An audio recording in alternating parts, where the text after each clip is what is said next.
Jal Jeevan machine అమలుపై రాష్ట్ర స్థాయి వర్క్ షాప్ ను ఉప ముఖ్యమంత్రి పవన్ కళ్యాణ్ బుధవారం ఉదయం ప్రారంభించారు. ఈ సందర్భంగా పవన్ మాట్లాడుతూ జల జీవన్ మిషన్ ద్వారా ప్రతి ఇంటికి పంపు వాటి ద్వారా నాణ్యమైన మంచినీరు అందించాలనేదే లక్ష్యమన్నారు. 2019 ఆగస్టు ప్రారంభమైనప్పటికీ నీటిని అందించడానికి పరిమితమైందన్నారు. 2024 నాటికి మరింత బలోపేతం చేసి రోజు నీటి సరఫరా చేయాలన్నారు. 55 లీటర్లు ఒక మనిషికి ఇచ్చేలా కార్యాచరణ రూపొందించామని తెలిపారు.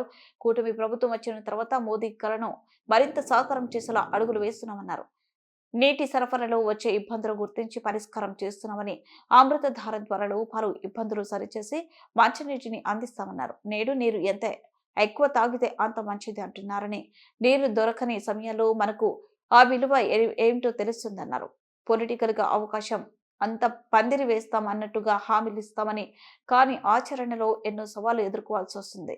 భీష్మ ఏకాదశిన 24 గంటలు మంచినీళ్లు తాగకుండా ఉంటే ఆ ఇబ్బంది తెలుస్తుందన్నారు. దీన్ని మరింత బలోపేతం చేయాలని ఇప్పుడు దాకా జల్ జీవన్ మిషన్ కేవలం నీటిని అందించడం దాని వరకే అంతవరకు పరిమితమైంది. ఇది గౌరవ ప్రధానమంత్రి శ్రీ నరేంద్ర మోదీ గారి కళ. ఇది కనీసం రోజుకి ఒక 55 లీటర్లు నీళ్లు సగటున మనిషికి ఇవ్వాలి అని, అది కూడా పరిశుభ్రమైన నీరు ఇవ్వాలి అనేది అల్టిమేట్ గోల్. ఏంటంటే జల్ జీవన్ మిషన్కి సంబంధించి నిరంతరం నీటి సరఫరా ఉండాలి ప్రతి ఒక్కరికి అనేది ఆకాంక్ష, ఆశయం. దాంట్లో కనీసం ముందస్తుగా కనీసం 55 లీటర్లు కనీసం ఇవ్వాలి అనేది ఆకాంక్షతోటి స్టార్ట్ అయింది. ఇప్పుడు ఈ అమృతధార ఈ వర్క్షాప్ని ఎందుకు అమృతధార అని పెట్టాము Jal Jeevan mission revamp program కింద అనుకుంటే, ఒకటి ఉన్న నీటి వనరులని బలోపేతం చేయటం, అలాగే maintenance of existing schemes, already ఉన్న వాటర్ స్కీమ్స్ అన్నిటినీ వాటి మెయింటెనెన్స్ ఎలా ఉన్నాయి ఏంటి అనేది, అలాగే వాటర్ కన్జర్వేషన్ కూడా ఎంత కీలకమో దీన్ని జల్ జీవన్ మిషన్లో లేదు, కానీ ఇది మనం తీసుకున్న తర్వాత కొత్త ప్రభుత్వం ఎన్డీఏ ప్రభుత్వం వచ్చిన తర్వాత మనం తీసుకునేవి వాటర్ కన్జర్వేషన్ కూడా చాలా కీలకమైంది. అలాగే ట్రైనింగ్ అండ్ కెపాసిటీ, ఒకటికి ఉద్యోగస్తులకే కాకుండా ప్రజలను కూడా దీంట్లో భాగస్వామ్యం చేయాలనేది ఒకటి.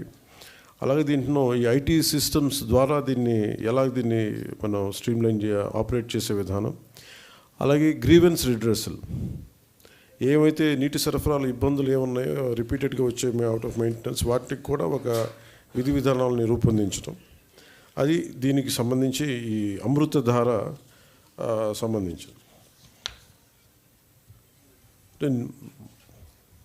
ఒకసారి చెప్పుకున్న మనం రిపీటెడ్గా ఉంటుందని, కానీ బట్ కనీసం ఒక్కరోజు 1 గంట నీళ్లు తాగకపోయినా, ఒక పూట నీళ్లు తాగకపోయినా దాని కష్టం ఎంత ఉంటుందో మనందరికీ తెలిసిందే.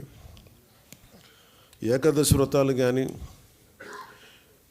ఏదైనా సరే పొద్దున్నుంచి సాయంత్రం వరకు నీళ్లు తాగకుండా రకరకాల మనం ఈ రిలీజియస్ థింగ్ మనం ఈ పండుగల్లో అప్పుడు ప్రత్యేక పర్వదినాలప్పుడు చేసేవి, కానీ అప్పుడు కానీ మనకు నీటి విలువ తెలియదు. నీటి దొరకనప్పుడే మన నీటి విలువ తెలుస్తుంది. నాకు ప్రత్యేకించి నేను పిఆర్ మినిస్ట్రీ తీసుకున్న తర్వాత వాటర్ కన్జర్వేషన్ ఒకటి, నీటిని సరఫరా చేయటం ఒకటి, ఇవన్నీ నాకు చాలా ప్రత్యేకమైనవి, ఇష్టం నాకు. అంటే చాలా సందర్భాల్లో నేను చెప్పింది ఏంటంటే, అంటే నా అనుభవాలు పంచుకున్నది.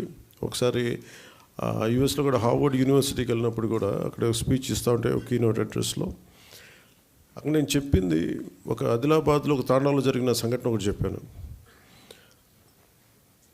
చాలాసార్లు పొలిటికల్గా మేము వెళ్తున్నప్పుడు చాలా ఆకాశంత ప్రామిసులు చేస్తూ ఉంటాం, ఆకాశాన్ని తీసుకొచ్చి పందిరేస్తూ ఉంటాం, ఇవన్నీ చేస్తూ ఉంటాం. కానీ ఇలాంటి సందర్భంలో 2008లో ఆదిలాబాద్లోని ఒక తాండాలో పాపం 3-4 తాండాలకు కలిపి ఒకటే బోర్ పాయింట్, అది అందరూ వచ్చి అక్కడి నుంచి పట్టుకునేవాళ్ళు. ఒక కళ్ళు లేని కనుగుడ్లు కూడా లేవు పెద్ద ఆవిడ వచ్చి అడిగింది నా దగ్గరికి వచ్చి, మరాఠీ యాక్సెంట్లో ఉన్న తెలుగులో ఆవిడ అడిగింది నన్ను నీళ్ళు ఇప్పించమని, ఇంకేం అడగల.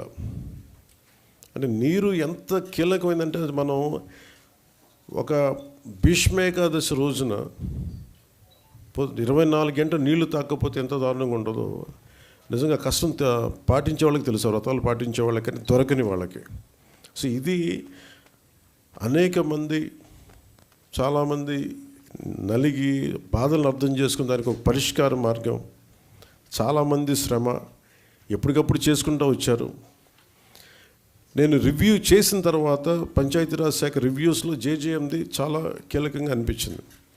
చాలా ఉన్నతమైన ఆశయంతో మొదలుపెట్టింది, ఎందుకు మనం దీన్ని ముందుకు తీసుకెళ్ళలేకపోయాం అనేది చాలా లోతుగా ఒకసారి అధ్యయనం చేస్తే,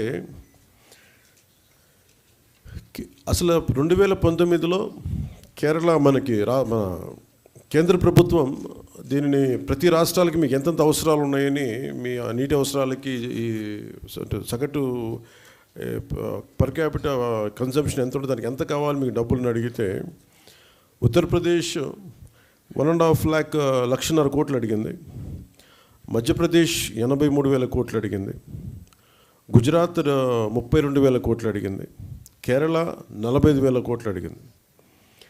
వీటన్నిటిలో కూడా మీరు కేరళని తీసుకుంటే మనకంటే చాలా చాలా చిన్న రాష్ట్రం, మనలో 4వ భాగం ఉంటుందేమో, 3వ భాగం కానీ.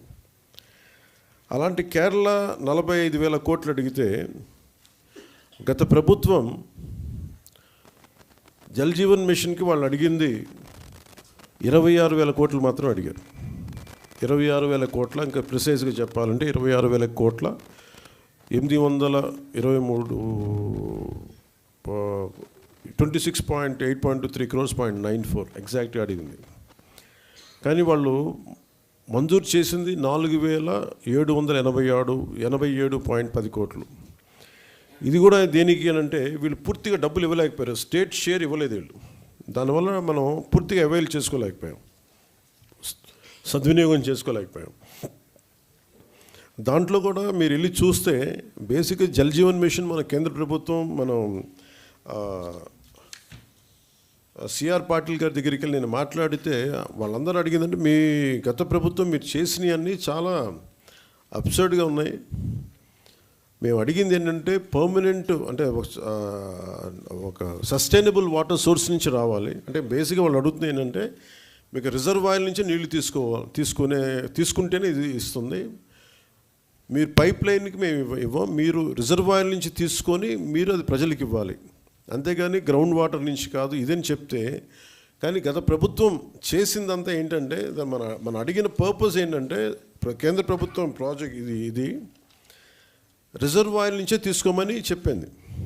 కానీ గత ప్రభుత్వం ఈ 4,000 కోట్లకు కూడా, ఎందుకంటే మనం కొత్త ప్రభుత్వం వచ్చాక దాదాపు 700 కోట్లు మనం తీసుకున్నాం, మనం చేసిన మనం తీసుకున్నది. ఇప్పుడు జల్ జీవన్ మిషన్ కింద వాళ్ళు అడిగింది ఏంటంటే, మనకున్న దాదాపు 38 మేజర్ సస్టైనబుల్ సోర్స్ రిజర్వాయర్స్ ఉన్నాయి మనకి, వాటికి సంబంధించి 95.44 ట్యాప్ కనెక్షన్స్కి 38 వాటర్ రిసోర్సెస్ నుంచి సస్టైనబుల్ వాటర్ రిసోర్స్ని తీసుకోమని ప్రతిపాదన ఉంది. కానీ గత ప్రభుత్వం ఏం చేసిందంటే 4,000 కోట్లు కూడా గ్రౌండ్ లెవెల్లో చూస్తే కంప్లీట్గా కేంద్ర ప్రభుత్వం నిబంధనలకు వ్యతిరేకంగా చేశారు. ఏదో 1-2 స్కీములు తప్ప మిగతావన్నీ కూడా, అంటే ముందు పైపులు కొనేశారు. ఫస్ట్ ఎక్కడైనా సరే మనం నీటిని ఎక్కడి నుంచి తెచ్చుకుంటాం అనేది గుర్తించడం మానేసి ముందు పైపులు వేసేసారు. అవసరమైతే ఒక బోర్ పాయింట్ తవ్వేశారు. అలా ఇచ్చేస్తే, ఇక్కడ మీకు చూపించదలుచుకుంది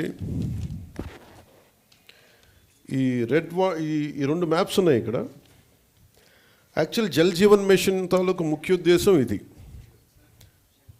38 సస్టైనబుల్ రిజర్వాయర్స్ నుంచి ఇది, దీని మ్యాపింగ్ ఇలా ఉండాలి. ఈ రెడ్ ఎందుకు ఉన్నాయి ఇక్కడ, ఈ రెడ్ ఇవన్నీ ఎందుకు ఉన్నాయి అంటే, ఇవన్నీ బోర్ పాయింట్స్తో చేసింది. బోర్ పాయింట్స్ నిరంతర సరఫరా ఉండదు, ఏదో ఒక 5 నెలలు రావచ్చు, లేదంటే వాటర్ చెరువులు బోర్లు ఎండిపోతే మళ్ళీ ఆగిపోతాయి. సో ఇట్లాగా వీళ్ళు 4,000 కోట్లు ఖర్చు పెట్టినా కానీ వాస్తవానికి అవి ఏవి పనిచేసే పరిస్థితిలో లేవు. సో దిస్ ఇస్ 4,000 కోట్లు దుర్వినియోగం అయిపోయినట్టుగా మనం భావించవచ్చు. సో అందుకని మళ్ళీ తిరిగి కొత్త ప్రభుత్వం వచ్చాక గౌరవ ముఖ్యమంత్రి శ్రీ నారా చంద్రబాబు గారి ఆధ్వర్యంలో